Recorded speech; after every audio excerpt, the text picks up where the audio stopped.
Suamiku menangis histeris di pemakamanku. Aku tidak bisa hidup tanpamu, sayang. Isaknya sambil memeluk batu nisan. Dari kejauhan, aku tersenyum sinis sambil menyesap kopi. Karena yang ada di dalam peti mati tertutup itu ternyata.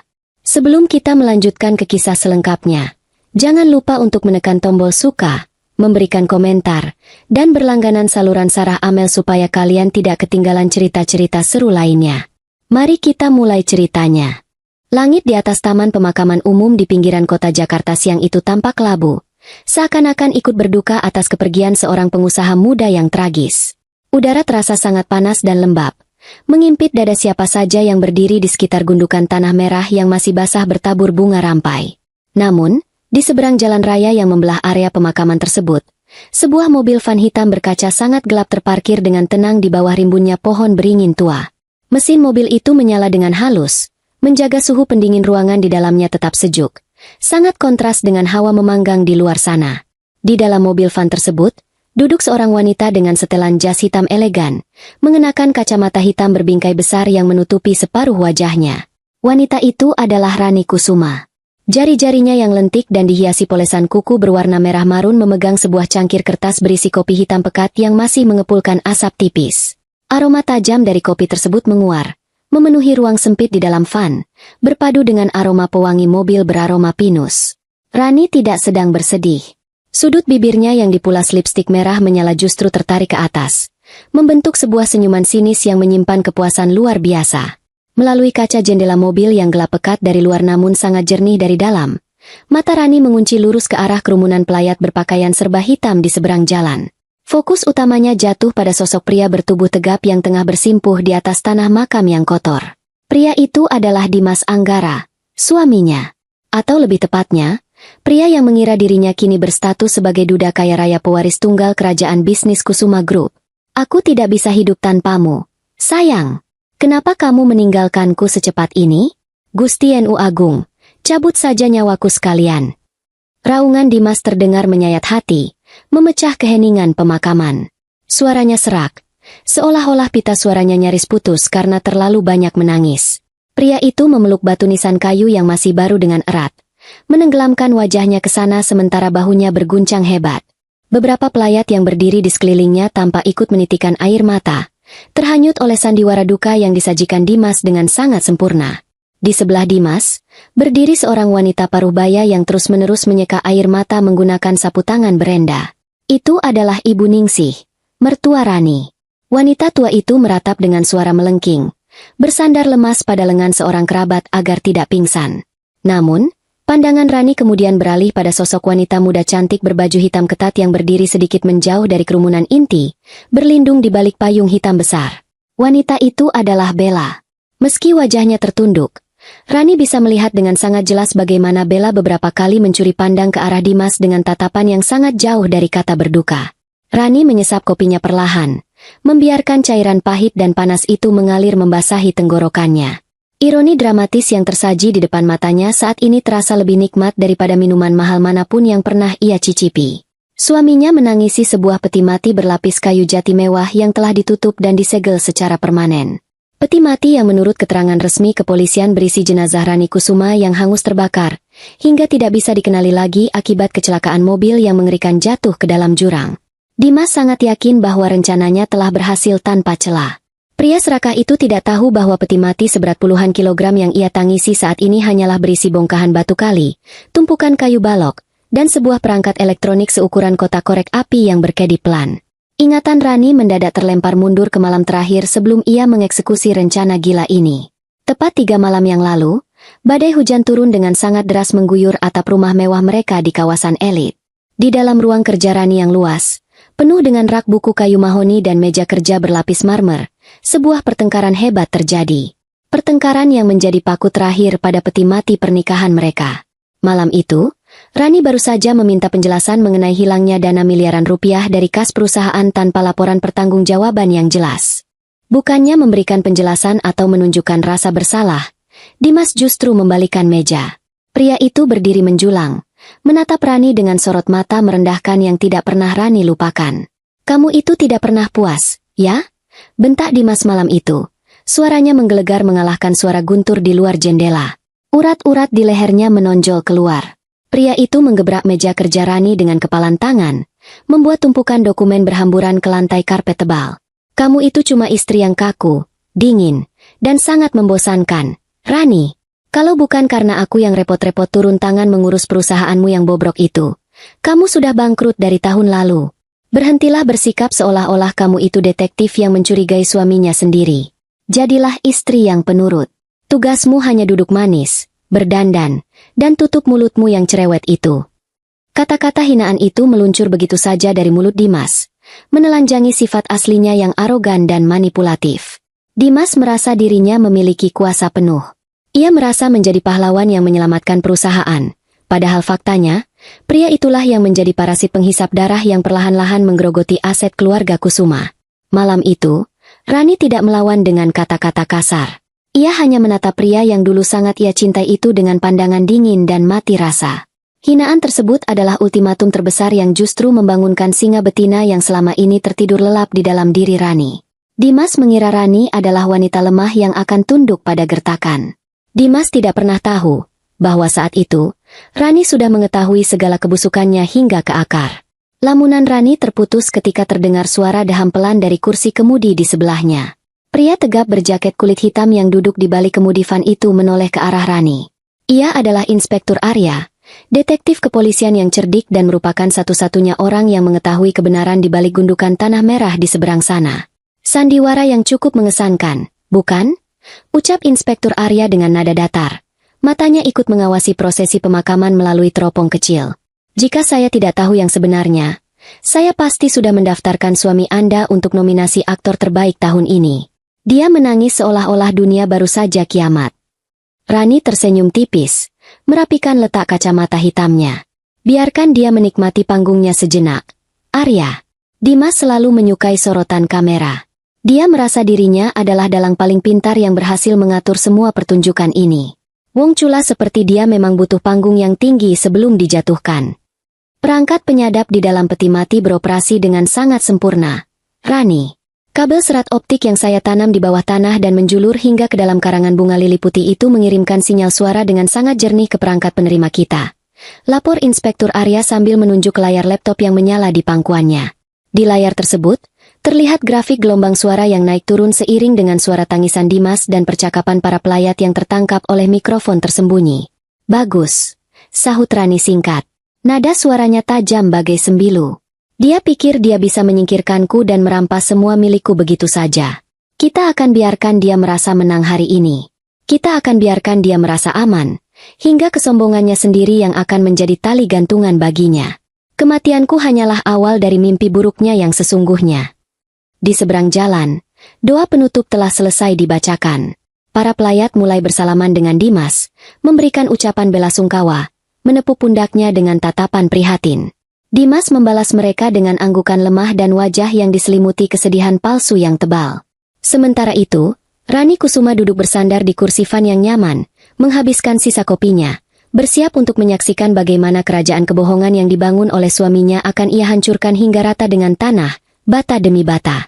6 bulan sebelum hari pemakaman palsu yang penuh air mata buaya itu terjadi, kehidupan pernikahan Rani Kusuma dan Dimas Anggara dari luar terlihat sangat sempurna, laksana sampul majalah gaya hidup kaum papan atas ibu kota. Mereka menempati rumah mewah di kawasan elit Jakarta Selatan, memiliki deretan mobil mewah di garasi, dan selalu tampil mesra di berbagai acara amal maupun pesta bisnis. Namun, di balik pintu kayu jati berukir yang megah tersebut, kenyataan bersembunyi dengan wujud yang sangat busuk. Akar penderitaan Rani tidak tumbuh dalam semalam.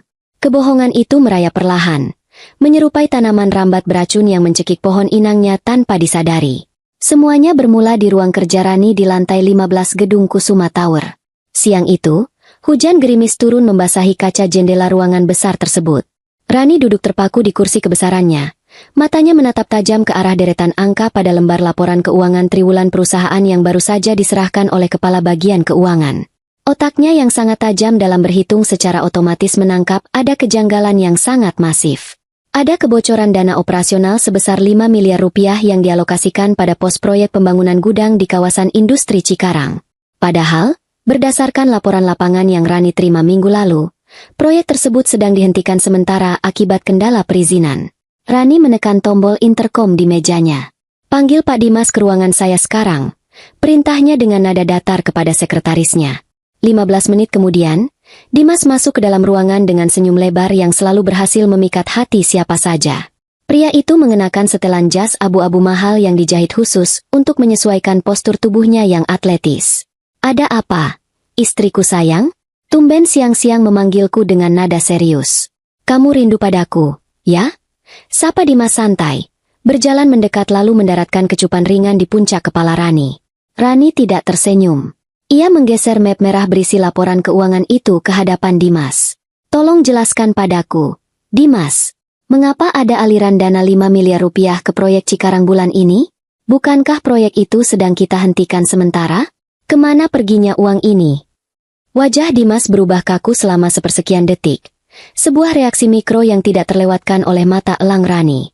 Namun, dengan sangat cepat, pria itu menguasai dirinya kembali. Ia menghela napas panjang, menampilkan ekspresi wajah letih seorang suami yang bekerja keras. Oh, soal itu. Kamu tidak perlu khawatir, Rani. Pasar sedang lesu bulan ini, dan ada beberapa vendor bahan bangunan yang mengancam akan memutuskan kontrak secara sepihak jika kita tidak membayarkan uang muka untuk material baja yang akan kita gunakan tahun depan. Aku harus mengambil keputusan cepat untuk menyelamatkan persediaan barang kita. Uang itu aku alokasikan untuk membayar vendor-vendor tersebut.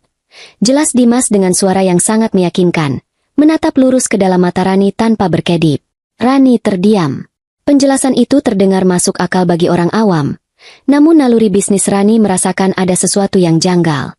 Kenapa kamu tidak mendiskusikannya terlebih dahulu denganku? Itu bukan jumlah yang kecil, Dimas. Dimas berjalan ke belakang kursi Rani, memijat lembut bahu istrinya. Sayang, kamu itu sudah terlalu lelah mengurus hal-hal makro. Aku ini suamimu, direktur operasional yang kamu tunjuk sendiri. Aku hanya ingin meringankan beban kerjamu. Percayakan saja hal-hal teknis seperti ini padaku. Toh, pada akhirnya semua yang aku kerjakan ini juga demi masa depan kita bersama. Kamu jangan terlalu curigaan. Nanti cepat tua loh. Rani menelan ludah yang terasa pahit. Saat itu, karena rasa cintanya yang begitu dalam, ia memilih untuk menekan insting tajamnya dan menelan kebohongan manis tersebut mentah-mentah. Namun, kebohongan finansial di kantor bukanlah satu-satunya penderitaan yang harus Rani tanggung. Neraka sesungguhnya justru berada di dalam rumahnya sendiri. Malam itu, Rani pulang dengan tubuh yang sangat letih akibat rentetan rapat yang tidak berujung. Begitu ia melangkahkan kaki ke ruang makan utama, ia langsung disambut oleh tatapan tajam dan dingin dari Ibu Ningsih, mertuanya, yang sudah duduk manis di meja makan kayu jati berpelitur mengilap. Ibu Ningsih mengenakan kebaya berbahan sutra yang dibelikan oleh Rani bulan lalu. Namun wajahnya selalu menunjukkan ketidakpuasan setiap kali melihat sang menantu pulang malam. Baru pulang kamu, Rani? Tegur Ibu Ningsih tanpa repot-repot menyembunyikan nada ketus dalam suaranya. Lihat jam dinding itu. Sudah jam 9 malam. Istri macam apa yang membiarkan suaminya makan malam sendirian di rumah sementara dia keluyuran mencari uang yang sebenarnya sudah tidak muat disimpan di bank? Rani menghela napas lelah, meletakkan tas kerjanya di kursi kosong. Rani habis rapat dengan investor dari Jepang. Ibu, ini juga demi kestabilan perusahaan. Perusahaan, selalu saja alasanmu itu. Potong Ibu Ningsih, meletakkan sendoknya dengan kasar ke atas piring porselen hingga menimbulkan suara dentingan yang nyaring. Ibu ini sudah tua, Rani. Teman-teman arisan ibu semuanya sudah menimang cucu. Kamu ini sibuk cari uang terus sampai lupa kodratmu sebagai perempuan. Rahimmu itu tidak akan berguna kalau hanya dipakai untuk duduk di kursi kantor. Kamu ini sungguh beruntung punya suami seperti Dimas yang sabar luar biasa. Kalau pria lain, melihat istrinya mandul dan kaku seperti kamu, pasti sudah ditinggal kawin lagi. Kata-kata, mandul, itu meluncur seperti belati beracun yang menancap tepat di ulu hati Rani. Ia sudah berkali-kali melakukan pemeriksaan medis dan dokter menyatakan rahimnya sangat subur dan sehat. Justru Dimas yang selalu menolak untuk melakukan pemeriksaan kesuburan dengan alasan harga diri pria. Namun, Rani tidak pernah membongkar hal itu untuk melindungi harga diri suaminya di depan Ibu Ningsih. Dimas yang duduk di seberang meja segera berdiri, menghampiri ibunya dengan senyum menenangkan. Sudahlah, Ibu. Jangan menekan Rani terus. Kasihan dia baru pulang kerja. Pasti sangat lelah. Aku tidak apa-apa kok. Ibu, Aku ikhlas menerima takdir pernikahan ini. Asalkan Rani bahagia, aku pun bahagia, meski harus memendam keinginan untuk menggendong anak sendiri. Mendengar pembelaan palsu itu, Ibu Ningsih mengusap air matanya yang pura-pura jatuh. Aduh, Gusti, hati anakku ini terbuat dari emas rupanya. Sabar sekali kamu, Nak Dimas. Istrimu ini memang harus banyak bersyukur. Rani hanya bisa berdiri kaku, menggigit bagian dalam pipinya hingga terasa amis darah. Ia merasa mual melihat pertunjukan dua manusia di hadapannya. Ia merasa terjebak dalam sangkar emas yang diisi oleh orang-orang yang hanya memanfaatkannya. Puncak dari segala kecurigaan Rani terjadi 2 minggu setelah kejadian di ruang makan itu. Pagi itu, Dimas sedang memasukkan pakaian ke dalam koper kecil. Pria itu tampak sangat rapi, menyemprotkan parfum mahal beraroma kayu cendana ke pergelangan tangannya. Aku harus pergi perjalanan dinas ke Surabaya selama 3 hari. Sayang, ada masalah sengketa tanah pembangunan pabrik yang harus aku selesaikan langsung di sana bersama tim legal. Pamit Dimas, mencium kening Rani sebelum bergegas menuju mobil yang sudah disiapkan oleh sopir pribadi. Namun, siang harinya, saat Rani sedang memeriksa tagihan kartu kredit perusahaan yang terhubung dengan ponselnya, ia menemukan sebuah transaksi baru yang sangat janggal. Kartu kredit yang dibawa oleh Dimas baru saja digesek untuk pembayaran sebuah kamar penthouse mewah selama 3 malam. Dan transaksi tersebut tidak terjadi di salah satu hotel bintang 5 di kota Surabaya. Transaksi itu tercatat di sebuah hotel resort eksklusif yang sangat tertutup di kawasan tebing Uluwatu, Pulau Bali. Rani menatap layar ponselnya dengan tangan bergetar hebat. Dadanya bergemuruh bagai ditabuh genderang perang. Kebohongan soal aliran dana proyek, hinaan soal kodrat wanita dari mertuanya, dan kini perjalanan dinas palsu ke Bali. Kepingan-kepingan teka-teki yang berserakan itu mulai menyatu, membentuk sebuah gambaran pengkhianatan yang sangat nyata dan menjijikan. Saat itulah, Rani berhenti menangis. Ia menghapus sisa air mata di sudut matanya, dan memutuskan untuk tidak lagi menjadi istri bodoh yang bisa dipermainkan. Ia akan mencari tahu sendiri apa yang sebenarnya disembunyikan oleh suaminya yang berhati emas itu. Kepulangan Dimas Anggara dari perjalanan dinas selama 3 hari membaur dengan aroma kebohongan yang sangat menyengat hidung penciuman batin Rani Kusuma. Pria itu melangkah masuk ke dalam rumah pada hari Minggu sore, menenteng 2 kotak penganan khas Surabaya dengan senyum semringah yang menempel sempurna di wajah tampannya. Namun, bagi Rani yang kini telah melepaskan kacamata kuda cintanya, senyum itu terlihat bagaikan topeng retak. Udara di sekeliling Dimas tidak membawa hawa panas dan polusi kota industri, melainkan mengeluarkan sisa-sisa aroma garam dari angin laut dan jejak samar parfum wanita beraroma bunga melati yang sangat murahan. Malam itu, setelah makan malam yang dipenuhi dengan cerita bohong Dimas tentang betapa melelahkannya rapat sengketa tanah, pria itu tertidur sangat pulas di atas ranjang berukuran besar mereka. Suara dengkuran halusnya memenuhi ruangan kamar yang temaram. Udara dingin dari pendingin ruangan terasa menusuk kulit. Namun tubuh Rani justru bermandi keringat dingin. Wanita itu duduk bersila di atas karpet tebal di sudut kamar, memangku laptopnya yang menyala redup, dan memegang sebuah kabel data yang terhubung ke ponsel pintar milik suaminya. Rani menahan napas setiap kali ia menekan tombol di papan ketik. Jari-jarinya yang biasa membolak-balik kontrak bernilai puluhan miliar rupiah kini gemetar saat memasang sebuah perangkat lunak penyadap tersembunyi tingkat tinggi yang ia beli dari seorang peretas kenalannya. Aplikasi tersebut dirancang khusus untuk tidak memunculkan ikon apapun di layar ponsel, namun mampu merekam setiap panggilan telepon, membaca seluruh pesan teks, menyalin galeri foto, hingga menghidupkan mikrofon secara jarak jauh untuk mendengarkan percakapan di sekitar ponsel tersebut. Setelah 15 menit yang terasa bagaikan siksaan di neraka, layar laptop Rani menampilkan tulisan hijau yang menandakan proses sinkronisasi telah berhasil. Ia segera mencabut kabel tersebut, meletakkan ponsel Dimas kembali ke atas nakas dengan posisi yang sama persis seperti semula, lalu menatap wajah suaminya yang tertidur lelap. Tidak ada lagi sisa cinta di mata Rani saat memandang wajah itu. Yang tersisa hanyalah rasa jijik yang mengakar hingga ke sumsum tulang. 3 hari berlalu sejak malam pemasangan aplikasi tersebut. Rani sengaja mengurung diri di dalam ruang kerja kedap suara di rumahnya, beralasan sedang menyusun laporan audit tahunan. Di atas meja kerja berbahan kayu mahoni yang mengilap, tergeletak sebuah pelantang telinga berwarna hitam yang terhubung ke laptopnya. Jantung Rani berdegup kencang, menghantam tulang rusuknya dengan ritme yang menyakitkan saat ia mulai memutar berkas rekaman suara pertama yang baru saja dikirimkan oleh aplikasi penyadap tersebut.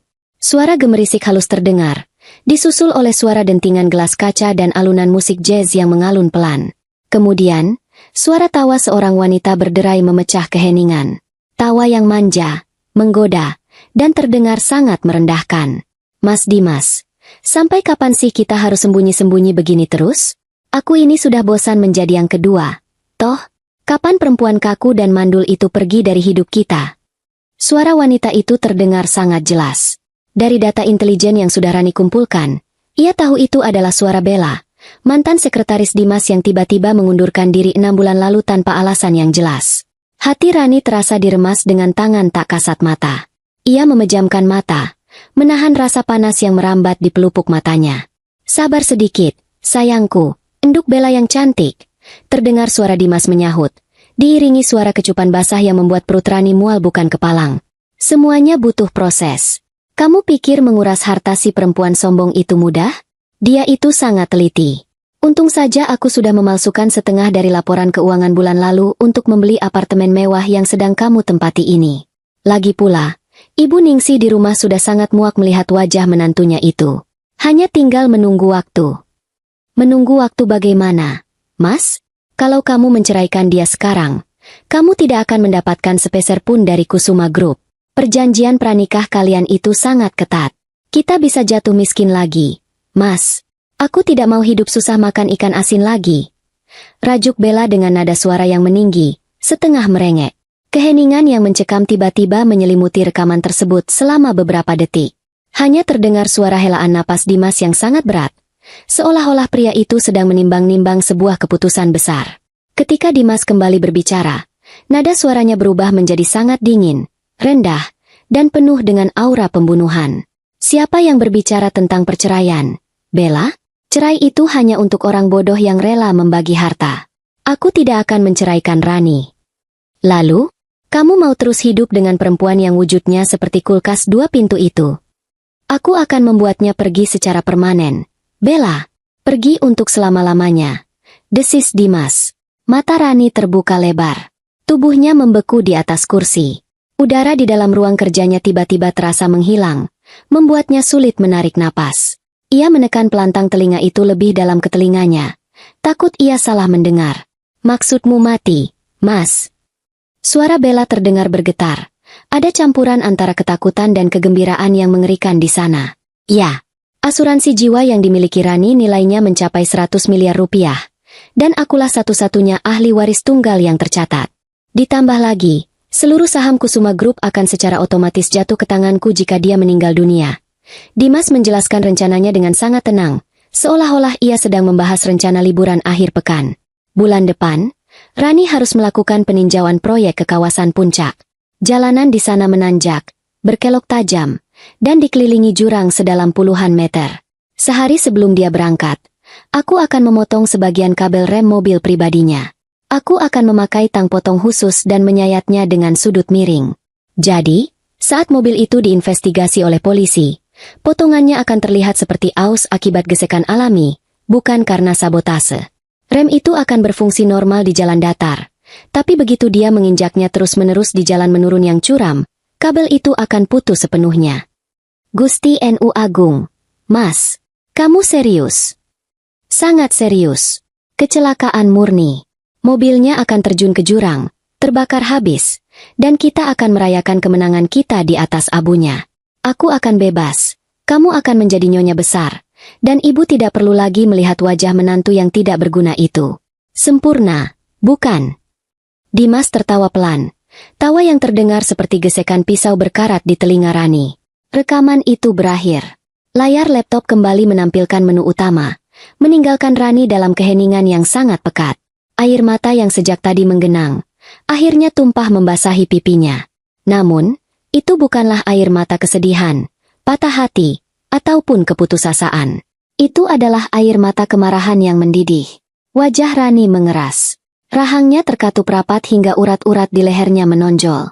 Hatinya yang dulu penuh dengan cinta dan pengabdian yang tulus, kini telah hancur menjadi debu, dan dari dalam debu tersebut, bangkitlah sesosok monster yang haus akan keadilan dan pembalasan dendam. Kalian menginginkan kecelakaan yang sempurna? Bisik Rani pada dirinya sendiri. Suaranya sedingin es di kutub utara. Tangannya mengepal kuat hingga kuku-kuku panjangnya menancap ke telapak tangannya sendiri, meneteskan setitik darah. Akan kuberi kalian pertunjukan kematian yang paling sempurna. Kalian tidak tahu sedang berhadapan dengan siapa.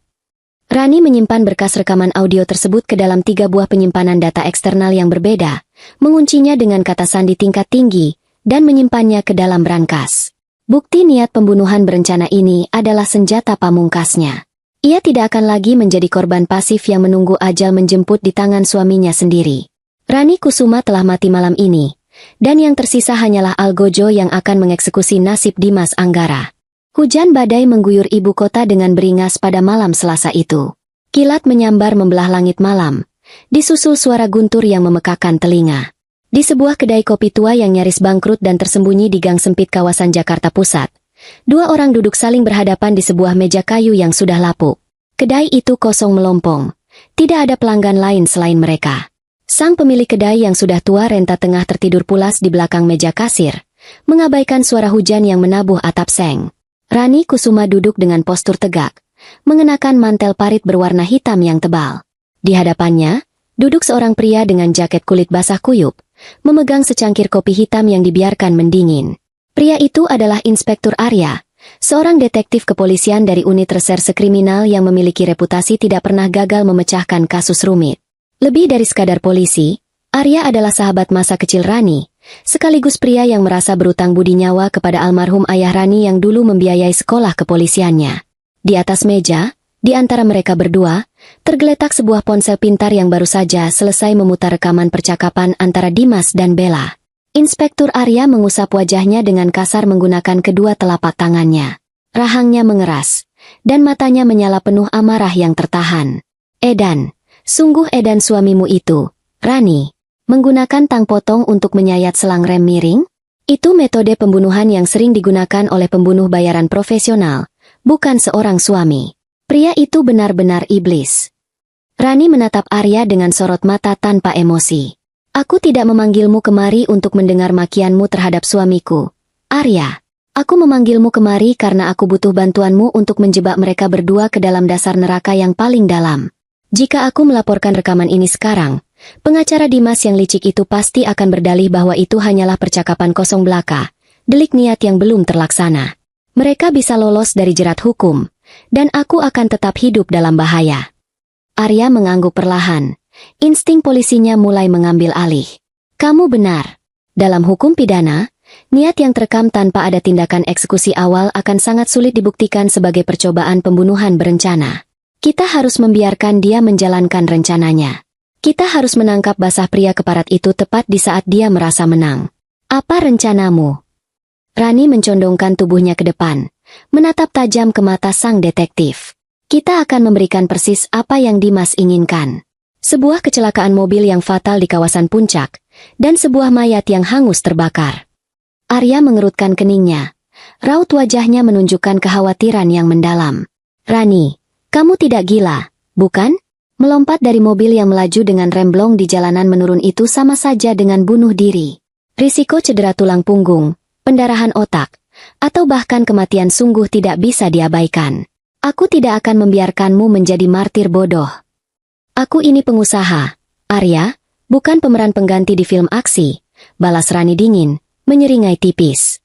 Aku tidak akan bertindak sebodoh itu. Dengarkan baik-baik. Aku memang akan membawa mobil itu ke puncak. Namun, aku tidak akan mengendarainya dengan kecepatan tinggi. Saat aku tiba di dekat tepi jurang yang sepi, aku akan menggunakan teknik penurunan gigi mesin secara paksa untuk memperlambat laju kendaraan. Setelah mobil melambat hingga hampir berhenti, aku akan menarik rem tangan darurat sekuat tenaga tepat 1 meter sebelum tepi jurang. Rani mengeluarkan sebuah pena dan menggambar sketsa kasar di atas tisu meja. Setelah mobil berhenti sepenuhnya di bibir jurang, aku akan keluar dari mobil. Aku akan mengambil sebuah batu besar yang sudah kupersiapkan sebelumnya di dalam bagasi, lalu meletakkannya di atas pedal gas agar mesin terus meraung. Dari luar kemudi, aku hanya perlu melepaskan tuas rem tangan, dan membiarkan mobil itu meluncur jatuh bebas ke dasar jurang, menghantam bebatuan, dan meledak menjadi bola api. Mata Arya terbelalak mendengar rincian rencana yang begitu logis, taktis, dan minim risiko tersebut. Luar biasa. Secara fisika, itu sangat masuk akal. Bekas ban yang dipaksa berhenti juga akan terlihat di aspal, meyakinkan pihak kepolisian lalu lintas bahwa pengemudi sudah berusaha mengerem namun gagal. Tepat sekali. Disitulah peranmu dimulai, Inspektur, lanjut Rani. Setelah mobil itu terbakar, polisi pasti akan menyisir dasar jurang. Mereka tidak akan menemukan tubuhku. Aku butuh kamu untuk memanipulasi seluruh laporan forensik. Buat dunia percaya bahwa Rani Kusuma telah mati menjadi abu. Arya terdiam sejenak, menimbang-nimbang pelanggaran kode etik berat yang akan ia lakukan. Namun, ketika ia mengingat kembali rekaman kejam Dimas, keraguannya sirna seketika. Aku punya kenalan, Dr. Handoyo. Dia adalah kepala bagian forensik di rumah sakit kepolisian yang sebentar lagi akan pensiun. Beliau juga pernah ditolong oleh almarhum ayahmu saat tersandung kasus utang rentenir puluhan tahun lalu. Dr. Handoyo akan dengan senang hati memalsukan laporan autopsi, mencocokkan sisa-sisa tulang hewan yang kita siapkan dengan catatan gigi palsumu. Sempurna. Bagaimana dengan peti matinya? Tanya Rani. Peti mati itu tidak akan boleh dibuka oleh siapapun, termasuk keluargamu, dengan alasan kondisi jenazah yang sangat mengenaskan, jawab Arya dengan nada yakin. Aku sendiri yang akan memasukkan bongkahan batu kali dan balok kayu jati ke dalam peti mati itu agar beratnya menyerupai tubuh manusia dewasa. Dan untuk menjerat pengakuan langsung dari mulut suamimu, aku akan menggunakan alat khusus. Arya merogoh saku jaketnya, mengeluarkan sebuah benda logam kecil berbentuk kotak yang tidak lebih besar dari penghapus karet, dilengkapi dengan gulungan benang transparan yang sangat tipis. Ini adalah alat penyadap taktis kelas militer. Sangat sensitif. Benda ini biasa kami gunakan untuk operasi anti-terorisme. Benang transparan ini sebenarnya adalah kabel antena serat optik mikroskopis. Aku akan menyembunyikan kotak utamanya di dalam peti mati bersama batu-batu itu. Lalu, aku akan menyelipkan kabel antena ini menembus celah segel peti, membiarkannya menjuntai keluar hingga menyamar di antara karangan bunga lili putih yang akan ditaburkan di atas gundukan makammu. Rani menatap alat kecil itu seolah menatap sebuah tongkat sihir yang akan mengabulkan seluruh permohonannya. Jadi, meskipun peti itu dikubur sedalam 2 meter di bawah tanah liat yang padat, sinyalnya tidak akan terputus. Sama sekali tidak. Selama ujung kabel antena ini berada di permukaan tanah, perangkat penerima di laptopku akan menangkap suara seekor semut yang merayap di atas nisanmu, apalagi suara 2 orang pengkhianat bodoh yang sedang merayakan kemenangan palsu mereka. Tegas Arya, menggenggam alat itu erat-erat. Malam itu, diiringi suara gemuruh badai yang tak kunjung reda, sebuah perjanjian tidak tertulis disepakati. Rani Kusuma telah berhenti menangisi nasibnya. Ia telah menyusun setiap bidak caturnya dengan perhitungan matematis yang tanpa cacat. Kini, ia hanya perlu melangkah 1 peta ke depan, masuk ke dalam perangkap mobil yang telah dirusak suaminya sendiri, dan menunggu dengan sabar hingga sang raja yang arogan itu tergelincir masuk ke dalam jurang kehancuran yang ia gali dengan tangannya sendiri. Waktu pembalasan dendam telah tiba. Matahari siang semakin garang memanggang kompleks taman pemakaman umum tersebut. Seakan-akan lidah api dari neraka sedang menjulur turun untuk menyentuh bumi. Udara terasa sangat pekat, lembab, dan nyaris tidak ada angin yang berembus, membuat para pelayat yang mengenakan pakaian serba hitam harus berkali-kali menyeka keringat yang membanjiri dahi mereka. Di tengah kerumunan yang mulai kelelahan tersebut, prosesi pemakaman palsu Rani Kusuma telah mencapai puncaknya. 4 orang penggali makam yang bertelanjang dada dan berkeringat jagung mulai menurunkan sebuah peti mati berbahan kayu jati solid ke dalam liang lahat yang menganga lebar. Tali tambang tebal yang menahan peti tersebut berderit nyaring, bergesekan dengan kayu peti yang sangat berat. Di dalam peti itu, sebagaimana yang telah direncanakan dengan sangat matang oleh Rani dan Inspektur Arya, sama sekali tidak ada tubuh manusia yang hangus terbakar. Yang ada hanyalah tumpukan batu kali yang padat, beberapa balok kayu sebagai pemberat tambahan, dan di sudut terdalamnya, terpasang sebuah alat penyadap taktis militer yang terus berkedip merah memancarkan sinyal ke dalam van hitam di seberang jalan. Dimas Anggara berlutut di bibir liang lahat. Kedua tangannya mencengkeram gumpalan tanah merah yang masih basah. Wajah pria tampan itu terlihat sangat hancur dari luar. Mata bengkaknya terus mengalirkan air mata. Bibirnya gemetar merapalkan doa-doa yang tidak pernah sampai ke langit, dan bahunya berguncang hebat.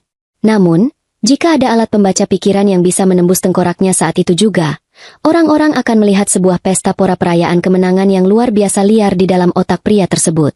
Di balik tangisan histerisnya, Dimas sedang menghitung deretan angka 0 pada polis asuransi jiwa bernilai 100 miliar rupiah yang sebentar lagi akan cair ke rekening pribadinya. Ia membayangkan kursi direktur utama Kusuma Group yang empuk, deretan mobil mewah baru yang akan ia beli, dan malam-malam panas tanpa batas yang akan ia habiskan bersama Bella di apartemen mewah mereka tanpa perlu lagi bersembunyi seperti tikus got.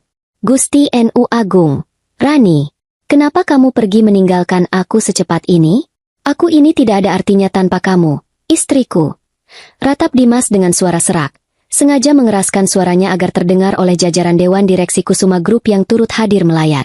Di belakang Dimas, Ibu Ningsih melakukan adegan teatrikalnya sendiri. Wanita tua yang seumur hidupnya selalu menghina Rani itu tiba-tiba merosot jatuh ke tanah, pura-pura kehilangan kesadaran karena duka yang terlampau dalam. Beberapa kerabat segera membopong tubuh Ibu Ningsih menuju ke tenda pelindung matahari, memberinya minyak angin, dan mengipasinya. Bella, yang berdiri di sudut lain, menyembunyikan senyum tipis di balik sapu tangan hitamnya. Rencana mereka berjalan dengan sangat sempurna, tanpa ada satupun celah yang tertinggal. Atau setidaknya, itulah yang mereka yakini hingga detik ini. Ketika gundukan tanah merah terakhir ditepuk menggunakan punggung cangkul, dan taburan bunga lili putih bercampur mawar merah mulai menutupi permukaan makam, Inspektur Arya akhirnya melangkah keluar dari barisan belakang pelayat. Pria berpostur tegap dengan rahang persegi dan tatapan setajam elang itu mengenakan seragam dinas kepolisian lengkap, memberikan aura otoritas mutlak yang membuat beberapa pelayat secara otomatis menyingkir untuk memberinya jalan. Sepatu bot kulit Inspektur Arya menginjak tanah berkerikil dengan langkah yang mantap dan berirama lambat. Setiap langkahnya adalah hitungan mundur menuju kehancuran mental Dimas. Arya tidak langsung menghampiri Dimas. Ia berdiri diam selama beberapa menit, menundukkan kepalanya seolah-olah ikut memberikan penghormatan terakhir kepada mendiang sahabatnya. Tepat ketika Dimas perlahan-lahan bangkit berdiri sambil mengusap sisa air matanya, Arya melangkah mendekat. Turut berduka cita yang sedalam-dalamnya atas kepergian istri Bapak Dimas Anggara, ucap Inspektur Arya dengan nada suara bariton yang berat dan tenang. Ia mengulurkan tangan kanannya. Dimas menyambut jabatan tangan itu dengan raut wajah memelas. Terima kasih banyak, Inspektur. Terima kasih sudah bersedia datang. Istri saya. Dia adalah wanita yang sangat luar biasa. Ini murni sebuah kecelakaan tragis yang sangat menghancurkan hati saya. Arya tidak melepaskan jabatan tangan itu. Sebaliknya, ia justru mempererat cengkeramannya pada telapak tangan Dimas hingga buku-buku jarinya memutih. Mata Arya menatap lurus menembus pupil mata Dimas, mencari letak ketakutan yang bersembunyi di balik kesombongan pria tersebut. Udara di sekitar mereka mendadak terasa membeku, mengabaikan terik matahari yang menyengat. Arya mencondongkan tubuhnya ke depan, mendekatkan mulutnya ke telinga Dimas, lalu berbisik dengan volume suara yang sangat pelan, namun tajam bagaikan silet yang menyayat urat nadi. Apakah ini benar-benar kecelakaan murni, Bapak Dimas? Karena 1 jam yang lalu, tim laboratorium forensik markas besar kepolisian baru saja mengirimkan laporan awal kepada saya. Mereka menemukan sebuah kejanggalan yang sangat menarik pada puing-puing mobil istri Bapak. Jantung Dimas seolah berhenti berdetak selama 1 detik penuh. Aliran darah di sekujur tubuhnya tiba-tiba terasa dingin, seakan-akan ia baru saja disiram dengan seember air es. Ia berusaha menarik tangannya dari cengkeraman Arya, namun sang detektif menahannya dengan kekuatan baja. Kejanggalan, apa maksud Anda, Inspektur? Suara Dimas tiba-tiba menjadi parau. Ludah di tenggorokannya mendadak terasa mengering bagai gurun pasir. Arya menyeringai tipis, sebuah senyuman predator yang berhasil menyudutkan mangsanya. Kami menemukan sisa potongan selang kabel rem di dasar jurang. Kabel itu tidak putus karena aus akibat gesekan aspal yang berulang-ulang, Bapak Dimas.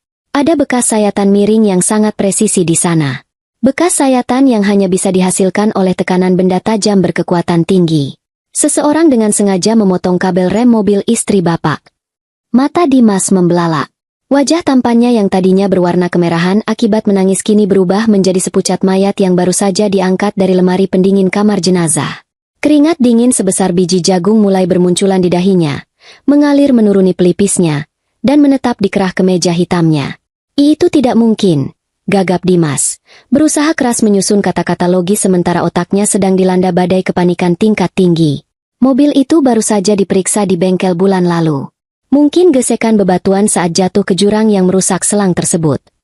Mungkin saja, jawab Arya dengan nada datar yang penuh misteri, akhirnya melepaskan jabatan tangan tersebut.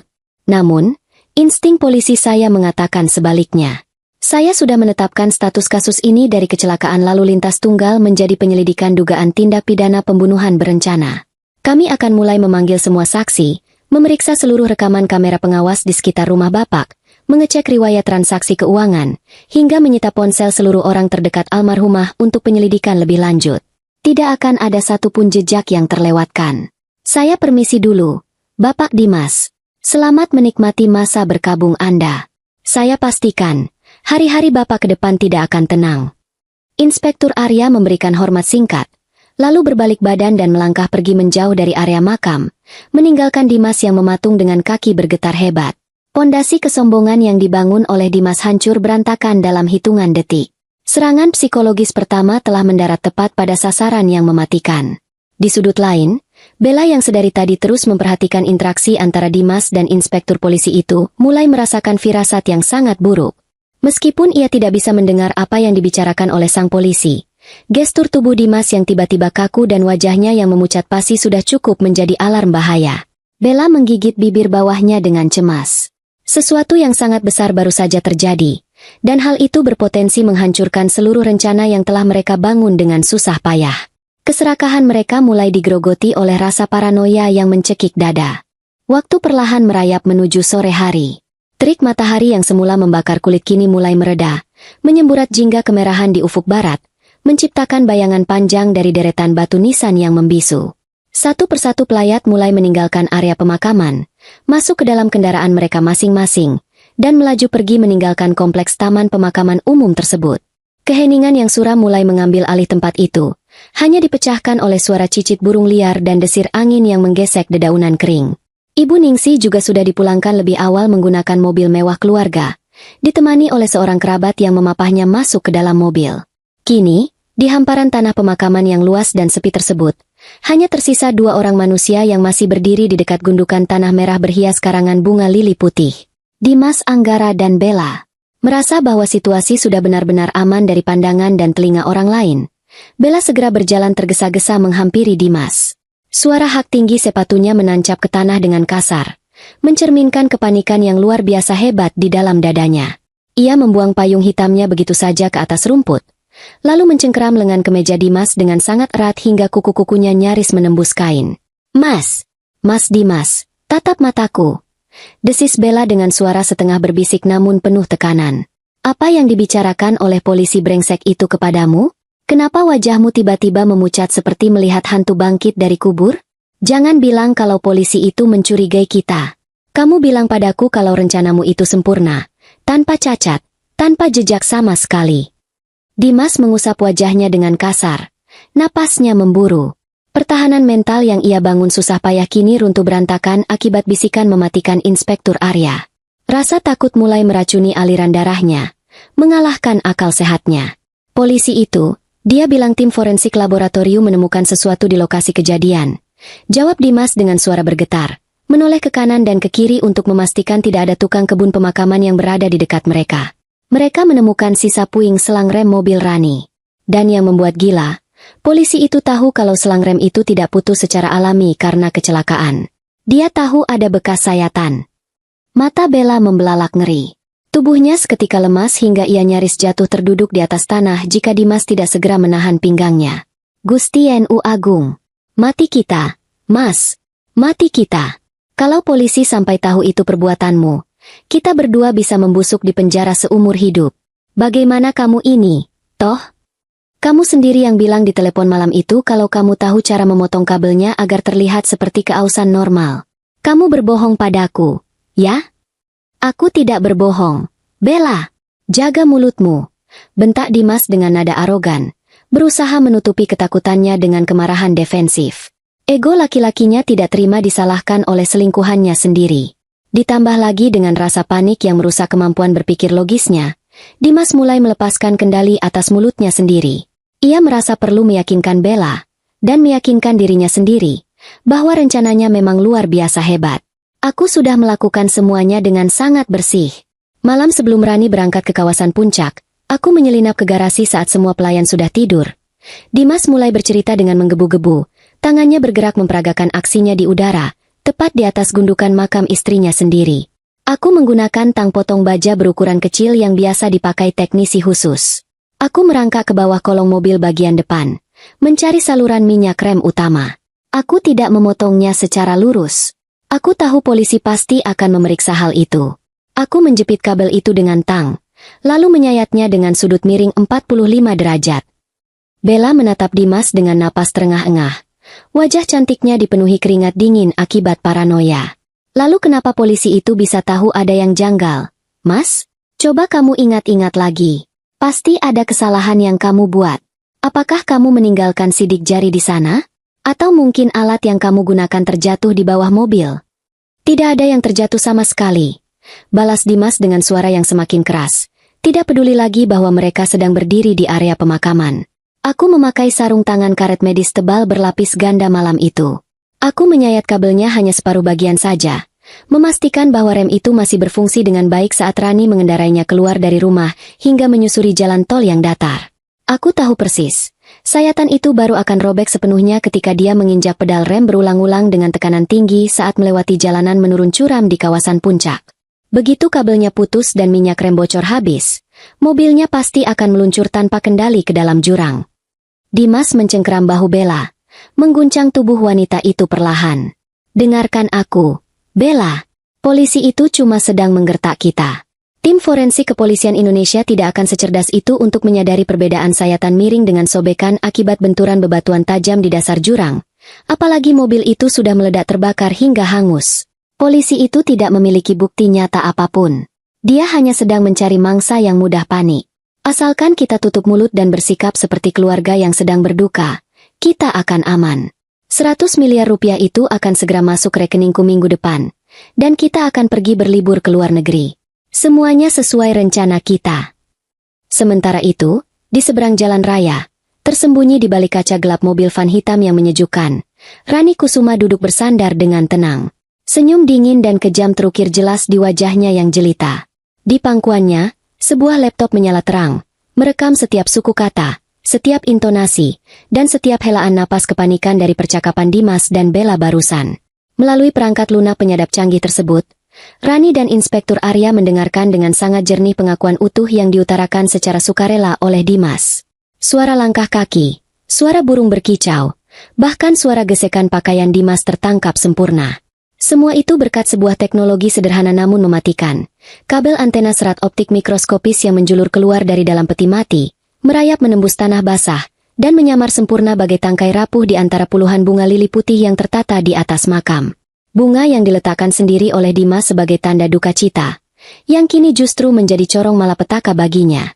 Inspektur Arya yang duduk di kursi kemudi menoleh ke arah Rani, menggelengkan kepalanya dengan takjub. Kamu benar, Rani. Kepanikan adalah serum kejujuran yang paling manjur. Begitu ego dan ketakutan seorang pengecut ditekan secara bersamaan, mereka akan muntah berbicara tanpa perlu disiksa. Kita telah mendapatkan pengakuan lengkap mengenai metode pembunuhan, alat yang digunakan, hingga motif asuransi, secara langsung dari mulut pelakunya. Ini adalah bukti faktual telak yang tidak akan pernah bisa dibantah oleh pengacara sehebat apapun di pengadilan. Rani menutup layar laptopnya dengan gerakan anggun, namun sorot matanya berkilat bagai pedang yang baru saja diasah tajam. Dimas selalu mengagungkan kecerdasannya sendiri. Dia pikir dia adalah dalang yang menggerakkan semua boneka. Dia tidak sadar bahwa sejak awal, dialah boneka yang sedang menari di atas panggung yang kubangun. Waktunya sandiwara ini diakhiri.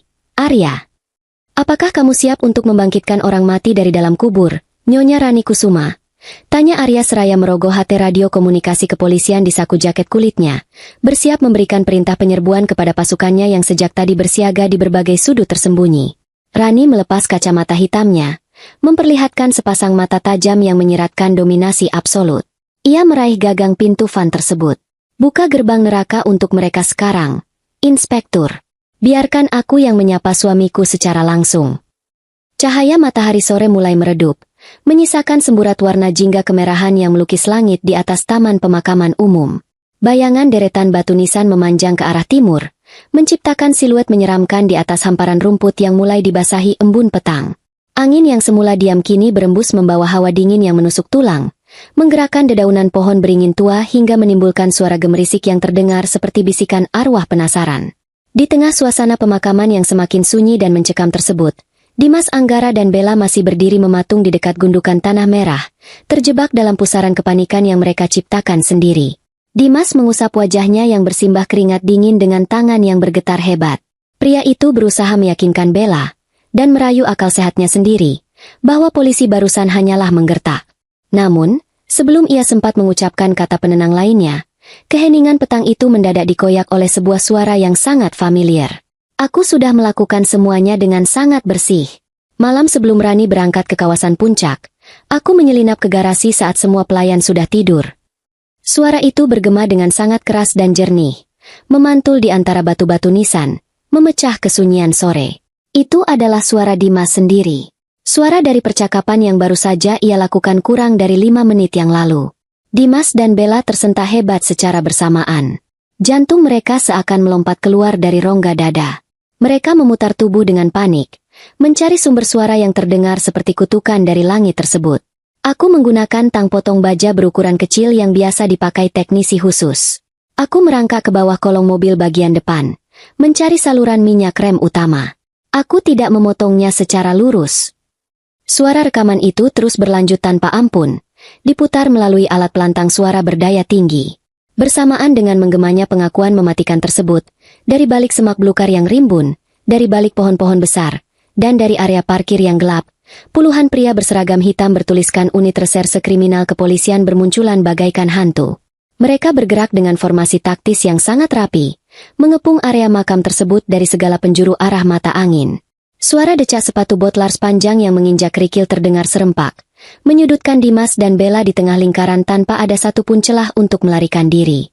Bella menjerit histeris, menutupi kedua telinganya dengan telapak tangan, tidak sanggup mendengar suara kejahatan mereka sendiri yang kini dibongkar di tempat terbuka. Kakinya kehilangan tenaga, membuat wanita itu jatuh berlutut di atas tanah yang kotor. Riasan wajahnya yang tebal kini luntur oleh air mata ketakutan yang mengalir deras, menciptakan jejak hitam di pipinya. Dari arah pintu gerbang pemakaman, Ibu Ningsih terlihat berjalan tertatih-tatih diiringi oleh seorang kerabat. Wanita parubaya itu terpaksa kembali ke area makam karena tas tangannya yang berisi perhiasan dan ponsel tertinggal di kursi tenda pelayat. Namun, langkah kakinya mendadak terhenti kaku. Matanya yang sudah rabun melebar dengan sempurna saat melihat putra kesayangannya, Dimas, kini dikelilingi oleh barisan polisi bersenjata lengkap. Mulut Ibu Ningsih menganga lebar, tidak mampu mengeluarkan satu patah kata pun akibat rasa terkejut yang melumpuhkan pita suaranya.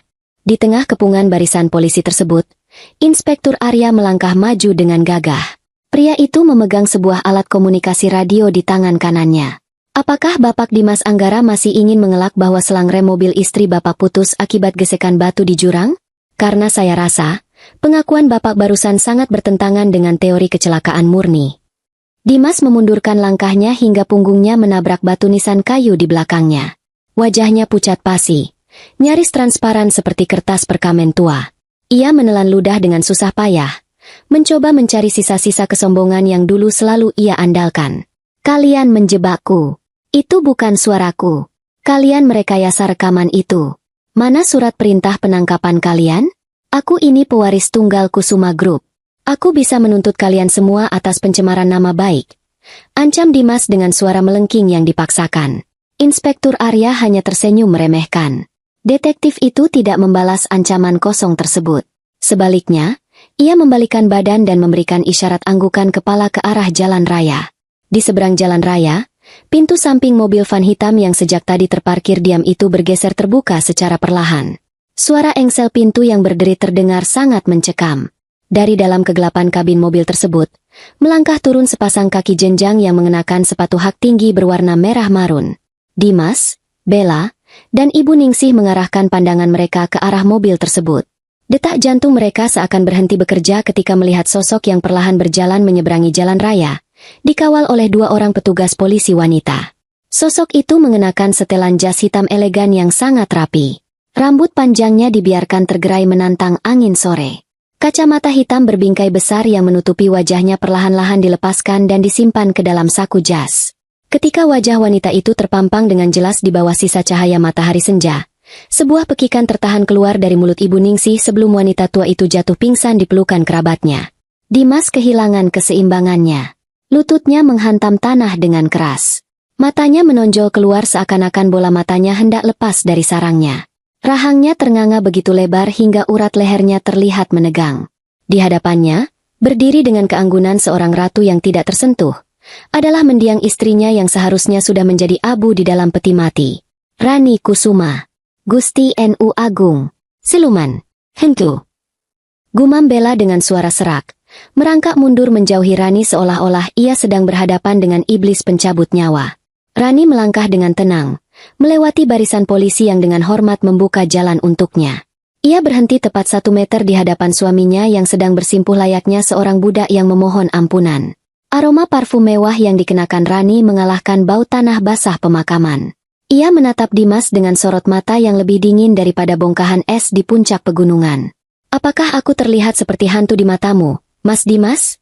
Sapa Rani dengan nada suara yang sangat lembut, namun menyimpan bisa mematikan yang sanggup merobek ulu hati. "Apakah kau kecewa melihat istrimu yang kaku dan membosankan ini masih bisa berdiri dengan kedua kakinya sendiri, sementara kau sudah sibuk menghitung uang asuransi kematianku?" "Rani, ini sungguh tidak mungkin," rintih Dimas. Air mata kepanikan membanjiri wajahnya. Ia mencoba menggapai ujung sepatu Rani, namun wanita itu melangkah mundur dengan tatapan jijik. "Kamu sudah mati terbakar di dalam mobil itu. Aku melihat laporannya." Rani tertawa pelan. Tawa yang sangat renyah namun tidak memiliki kehangatan sama sekali. "Laporan bisa direkayasa, Mas. Sama seperti caramu merekayasa laporan keuangan perusahaanku selama 6 bulan terakhir untuk membelikan apartemen mewah bagi perempuan murahan di sebelahmu itu." Rani melirik sekilas ke arah Bella yang kini gemetar hebat bagaikan daun kering yang diterpa badai. "Kau pikir kau adalah orang yang paling pintar di dunia ini, Mas? Kau pikir kau bisa membodohi seorang Rani Kusuma? Kau memanggilku wanita mandul, kau menguras hartaku, dan puncaknya, kau mencoba membunuhku. Sayangnya, kau terlalu bodoh untuk menyadari bahwa aku sudah memegang seluruh kendali sejak malam pertama kau merencanakan pembunuhan ini." Rani menunjuk ke arah gundukan tanah merah di bawah kaki mereka. "Tahukah kau apa isi di dalam peti mati mahal yang kau tangisi dengan air mata buayamu itu, Mas? Isinya adalah batu, kayu, dan sebuah alat penyadap yang menyiarkan setiap kata penuh kesombongan yang kau ucapkan barusan secara langsung ke telinga kami berdua. Kau sendiri yang mengantarkan lehermu ke dalam tiang gantungan." Fakta itu menghantam kesadaran Dimas Laksana Palu Godam raksasa. Pria itu menyadari bahwa ia telah masuk ke dalam perangkap yang sangat sempurna. Tidak ada jalan keluar. Tidak ada asuransi 100 miliar rupiah. Tidak ada Kusuma Group. Ia telah kehilangan segalanya dalam sekejap mata. Ego pria itu hancur berkeping-keping. Dengan sisa-sisa keputusasaan, Dimas tiba-tiba menunjuk ke arah Bella. "Itu semua idenya. Bella yang menghasutku. Rani, dia yang memaksaku untuk membunuhmu agar kami bisa hidup mewah. Aku ini disihir olehnya. Tolong maafkan aku, istriku. Aku masih sangat mencintaimu." Mendengar pengkhianatan langsung tersebut, Bella membelalakan matanya dengan marah. Ia bangkit berdiri dan meludah ke arah Dimas. "Laki-laki pengecut. Kau sendiri yang bilang ingin membunuhnya karena kau serakah. Jangan seret aku ke dalam lubang nerakamu sendiri, bangsat." Inspektur Arya melangkah maju, memberikan isyarat tegas menggunakan tangannya. 2 orang petugas polisi bertubuh besar segera meringkus Dimas, memelintir kedua tangannya ke belakang punggung. Suara logam borgol yang bergemerincing mengunci pergelangan tangan Dimas terdengar sangat merdu di telinga Rani. Di sudut lain, petugas polisi wanita memborgol tangan Bella yang terus meronta dan memaki. "Dimas Anggara dan Bella, kalian berdua ditangkap atas tuduhan percobaan pembunuhan berencana, penipuan, dan penggelapan dana perusahaan. Segala hal yang kalian ucapkan dapat dan akan digunakan sebagai bukti memberatkan di pengadilan," tegas Inspektur Arya dengan suara baritonnya, membacakan hak-hak tersangka seraya menatap Dimas dengan pandangan jijik. Rani membalikan tubuhnya, tidak sudi lagi melihat wajah 2 pengkhianat tersebut. Ia berjalan melewati kerumunan polisi, melewati tubuh Ibu Ningsih yang masih tergolek pingsan di tanah tanpa ada satupun yang sudi membantunya. Pembalasan dendamnya telah tuntas. Kerajaan kebohongan yang dibangun oleh suaminya telah runtuh rata dengan tanah. Rani melangkah masuk kembali ke dalam mobil van hitamnya, meninggalkan masa lalunya yang kelam di area pemakaman tersebut, untuk selama-lamanya. 1 tahun kemudian, malam itu, langit ibu kota Jakarta tampak cerah, bertabur ribuan bintang buatan yang berasal dari klip-klip lampu gedung pencakar langit. Di lantai paling atas sebuah hotel bintang 5 di kawasan pusat bisnis Sudirman, suasana perayaan yang sangat megah sedang berlangsung. Ruangan aula besar itu dihiasi dengan lampu kristal raksasa, karpet merah tebal yang menyerap suara langkah kaki, dan ratusan karangan bunga anggrek putih langka yang menyebarkan aroma harum ke seluruh penjuru ruangan. Malam itu adalah malam puncak perayaan pembukaan cabang perusahaan properti berskala internasional yang baru saja diakuisisi oleh Kusuma Group. Di tengah lautan manusia yang mengenakan gaun malam mewah dan setelan jas desainer ternama, berdiri sesosok wanita yang menjadi pusat perhatian seluruh pasang mata. Rani Kusuma tampil luar biasa memukau malam ini. Ia mengenakan gaun malam panjang berwarna zamrud tua yang memeluk lekuk tubuhnya dengan sempurna, dihiasi dengan untaian kalung berlian asli yang berkilauan menyilaukan mata setiap kali terkena sorotan lampu kilat dari kamera para wartawan. Rambutnya ditata rapi ke atas, memperlihatkan lehernya yang jenjang dan wajahnya yang memancarkan aura kekuasaan yang absolut. Rani bukan lagi wanita yang kaku dan tertekan seperti 1 tahun yang lalu. Beban pengkhianatan yang dulu merantai kakinya telah hancur. Ia kini berdiri tegak sebagai seorang pemimpin tunggal, pengusaha wanita paling sukses dan ditakuti di kawasan Asia Tenggara. Perusahaannya berkembang pesat melebihi target apapun setelah ia menyingkirkan benalu yang selama ini menggerogoti keuangannya. Rani mengangkat gelas kristal berisi sampahnya mahal, memberikan senyuman hangat kepada para investor asing yang berebut ingin bekerja sama dengannya. Ia merayakan kebebasannya, merayakan kebangkitannya dari jurang kematian palsu yang justru memberikannya kehidupan yang sesungguhnya. Sementara itu, di tempat yang sangat jauh dari kemewahan dan gemerlap cahaya lampu hotel bintang 5 tersebut, Karma sedang menagih utangnya dengan cara yang paling kejam. Di balik tembok beton setinggi 6 meter yang dipasangi kawat berduri aliran listrik tegangan tinggi, terletak lembaga pemasyarakatan kelas 1 dengan keamanan tingkat maksimum. Di dalam salah satu sel penjara yang sempit, gelap, dan berbau pesing bercampur keringat basi, seorang pria duduk meringkuk di sudut ruangan yang basah. Pria itu adalah Dimas Anggara. Tubuhnya yang dulu kekar dan atletis kini kurus kering menyisakan tulang yang terbalut kulit pucat. Wajah tampannya yang dulu selalu berhasil memikat para wanita kini dipenuhi dengan bekas luka pukulan, lebam kebiruan, dan codet panjang di pipi kirinya akibat pertikaian brutal dengan sesama narapidana di kantin penjara minggu lalu. Seragam warna biru kusam yang menempel di tubuhnya tampak kebesaran dan kotor. Dimas menatap kosong ke arah lantai semen yang lembab. Tidak ada lagi sisa-sisa kesombongan di matanya. Ia telah divonis hukuman 20 tahun penjara kurungan tanpa remisi, ditambah kewajiban mengembalikan seluruh uang perusahaan yang telah ia curi. Seluruh asetnya dibekukan dan disita oleh negara untuk dikembalikan kepada Rani. Di dalam sel yang pengap ini, Dimas dihantui oleh penyesalan yang menyiksa batinnya setiap detik. Ia mengingat bagaimana ia dulu memiliki segalanya, istri yang sangat mencintainya, kehidupan yang sangat mewah, jabatan yang tinggi. Namun, keserakahannya sendiri yang telah membakar semua itu menjadi abu. Kini, ia hanya seorang narapidana hina yang harus memakan nasi keras berlauk ikan asin basi setiap harinya. Ia menangis tanpa suara, meratapi kebodohannya yang tidak akan pernah bisa diampuni oleh waktu. Di blok yang berbeda, tepatnya di lembaga pemasyarakatan khusus wanita, nasib yang tidak kalah sengsaranya juga menimpa Bella. Wanita yang dulu selalu memamerkan kulit mulus hasil perawatan salon mewah seharga puluhan juta rupiah itu, kini harus menghabiskan hari-harinya sebagai petugas kebersihan blok sel. Rambut panjangnya yang dulu selalu wangi kini dipotong pendek secara paksa karena kutu.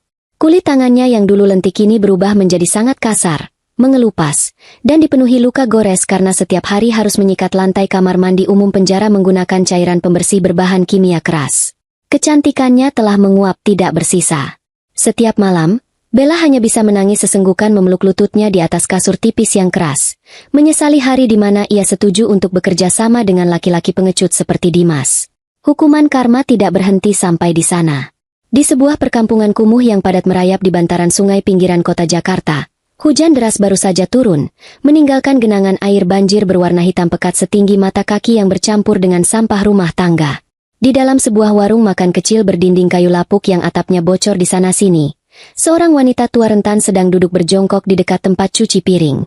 Itu adalah Ibu Ningsih. Wanita parubaya yang dulu selalu mengenakan kebaya sutra mahal dan perhiasan emas bergelantungan di lehernya, kini hanya mengenakan daster robek yang basah kuyup oleh cipratan air cucian. Tangan keriputnya yang gemetar sedang menyikat piring-piring kotor berminyak sisa makanan para kuli bangunan. Ibu Ningsih terbatuk-batuk keras, memegangi dadanya yang terasa nyeri. Sejak Dimas dipenjara dan seluruh kebusukannya terbongkar, tim pengacara Rani Kusuma bergerak dengan sangat cepat dan tidak kenal ampun. Mereka menyita kembali rumah mewah yang selama ini ditempati oleh Ibu Ningsih, karena rumah tersebut murni dibeli menggunakan uang hasil keringat Rani sebelum pernikahan. mobil, perhiasan pemberian Dimas, dan semua fasilitas kemewahan dicabut hari itu juga. Ibu Ningsih dibiarkan luntang-lantung di jalanan tanpa uang sepeser pun, karena teman-teman arisan sosialitanya langsung membuang muka dan memutuskan hubungan saat mengetahui kejahatan keluarganya. Sambil menyiram sabun dari piring kotor tersebut, air mata penyesalan menetes dari mata rabun Ibu Ningsih, bercampur dengan air hujan yang menetes dari atap seng. Ia selalu membanggakan putra kesayangannya, menganggapnya sebagai malaikat berhati emas, dan mencaci maki menantunya yang tulus. Kini, malaikat kebanggaannya itu sedang membusuk di penjara, dan wanita yang selalu ia hina sebagai perempuan tidak berguna justru hidup di atas singgasana kekuasaan. Kutukan dari mulut jahatnya sendiri telah berbalik menelan seluruh sisa hidupnya dalam penderitaan dan kemiskinan mutlak. Kembali ke pusat kota, acara perayaan telah berakhir. Rani Kusuma kembali ke penthouse pribadinya yang menempati lantai teratas sebuah gedung apartemen paling eksklusif di Jakarta. Ruangan itu bernuansa minimalis modern, dihiasi dinding kaca lebar yang menyajikan pemandangan lanskap kota Jakarta yang benderang di malam hari. Rani melepaskan sepatu hak tingginya, berjalan tanpa alas kaki melintasi karpet sutra Persia. Ia berjalan menuju ke meja bar kecil di sudut ruangan, menyeduh secangkir kopi hitam tanpa gula dari mesin pembuat kopi otomatis buatan Italia. Aroma kuat dan tajam dari biji kopi Arabica pilihan segera memenuhi ruangan. Wanita jelita itu berjalan mendekati jendela kaca raksasa, memegang cangkir hangat di tangan kanannya. Ia menatap ke bawah, melihat ribuan lampu kendaraan bermotor yang merayap di jalan raya bagaikan aliran sungai cahaya. Rani menyesap kopi hitamnya secara perlahan, membiarkan rasa pahit yang elegan menyentuh lidahnya. Tidak ada senyum sinis lagi di wajahnya malam ini. Yang ada hanyalah senyuman kedamaian abadi. Dendamnya telah terbayar lunas tanpa sisa.